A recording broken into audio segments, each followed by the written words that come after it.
Welcome to Speak Real English, your go-to space for mastering authentic American English in a fun, practical, and effective way.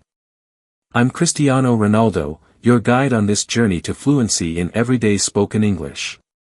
Today, we're diving into a special technique that will help you sound more natural and confident when speaking English.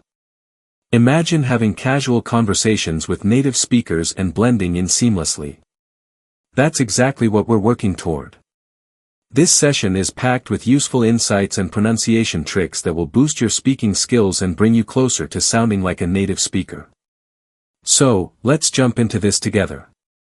First off, I want to give a quick shout out to one of our amazing learners from the Speak Real English community. Kenza Sanchez, thank you for your thoughtful question about how the letter T changes in American English. It's such a smart question and one that many English learners wonder about. Today, we're going to explore exactly how and why that happens, and I'll walk you through several examples so you can hear and practice the difference. Now, just before we continue, I want to let you know about something really useful for anyone serious about improving their English. My friends at Verbling offer one-on-one English lessons with certified native speaking teachers. These lessons are an excellent way to get personalized feedback and support, and they're offering your first session at no cost. That's right, you can try it out and see how it works for you. It's a fantastic way to get real practice and learn from professionals who know how to help you grow. Now, let's talk about pronunciation. In American English, we often change the way we pronounce T when it appears between two vowels. For instance, let's look at the word better. Instead of pronouncing it with a hard T like some other English speakers might, Americans tend to soften it so it sounds like AD. It becomes better. Try saying it that way. Notice how smooth it sounds. That subtle change is one of the characteristics that makes American English sound the way it does. Now let's consider the word water. This is a perfect example of that same rule in action. Although it's spelled with a T, when Americans say it, you'll often hear a soft D sound instead. So, we don't say water with a crisp T. We say water with that relaxed D-like sound in the middle. I'd like a glass of water. It flows more naturally, doesn't it? You'll hear that kind of pronunciation every day in conversations, cafes, movies, and interviews. It's just how we speak, and if you want to sound like a native, this is a great habit to build. This happens in a lot of words. Anytime a T shows up between two vowels, chances are we'll pronounce it more like AD.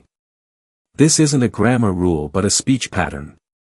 Think of words like city, butter, and later. They all follow the same pattern. The T gets softened to make speech smoother and quicker. It's about rhythm and flow, not about spelling or being overly formal. This shift is especially common in spoken English, where clarity and ease often take priority over precision. You might be wondering, how do I train myself to make this change naturally? That's a great question. One of the best ways to get comfortable with this is through imitation.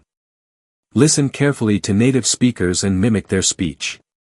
Repeat after them, not just the words, but the tone, the rhythm, and the way they link words together. This technique is known as shadowing, and it's one of the most powerful methods for improving your pronunciation. You're not just learning words, you're learning how to say them the way people actually do in real life. Start with simple sentences. Listen, pause, and repeat. Record yourself and compare how you sound to the original speaker. Do this over and over until the new pronunciation starts to feel automatic. Over time, your tongue and vocal muscles will get used to the new sounds, and they'll become part of your natural speaking style. Don't worry if it feels awkward at first. That's totally normal. Keep practicing, and it will come. Now, beyond pronunciation, developing fluency also involves improving your listening skills. Understanding different accents, speeds of speech, and vocabulary in various contexts is just as important. One of the most effective ways to do this is by exposing yourself to a wide range of spoken English. Watch movies, listen to podcasts, and have conversations with fluent speakers whenever possible. Pay attention not just to what people are saying, but how they're saying it. This kind of listening will train your ears and help you pick up on patterns you might miss in a classroom setting. If you're ever confused by different types of English, like British versus American, that's totally understandable. Each has its own unique rhythm and pronunciation rules. For instance, the British way of saying water might sound a bit more crisp, while Americans tend to let it flow. Both are correct, just different. What matters is that you choose the style you want to speak and focus your practice in that direction. Consistency is key. As you continue this journey, remember that progress comes with time and effort. Celebrate the small wins. Every time you say a word more clearly, every sentence you form more confidently, you are moving forward. Don't be discouraged by mistakes. They are part of the learning process. The more you practice, the more natural your speaking will become. Keep pushing yourself to speak, even if it's just to yourself. Read aloud, repeat after videos, and talk about your day in English. Every bit of practice counts. Also, make sure to take advantage of opportunities to get feedback. Whether it's through an online platform like Verbling or just talking with a friend who speaks English, getting corrections and suggestions will help you improve faster. And don't forget to subscribe to Speak Real English for regular tips, lessons, and real conversations that help you stay motivated and on track. In future episodes, we'll go deeper into understanding native speakers, especially when their speech seems fast or unclear. We'll explore strategies to help you catch every word, even when the speaker has a strong accent or is using slang. If that sounds useful to you, be sure to stick around and keep learning with us. There's always something new to discover on this journey.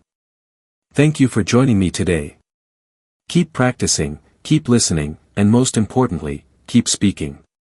The more you use your English, the better and more confident you'll become. Remember, fluency isn't about perfection, it's about connection. See you in the next session. Take care and keep up the great work.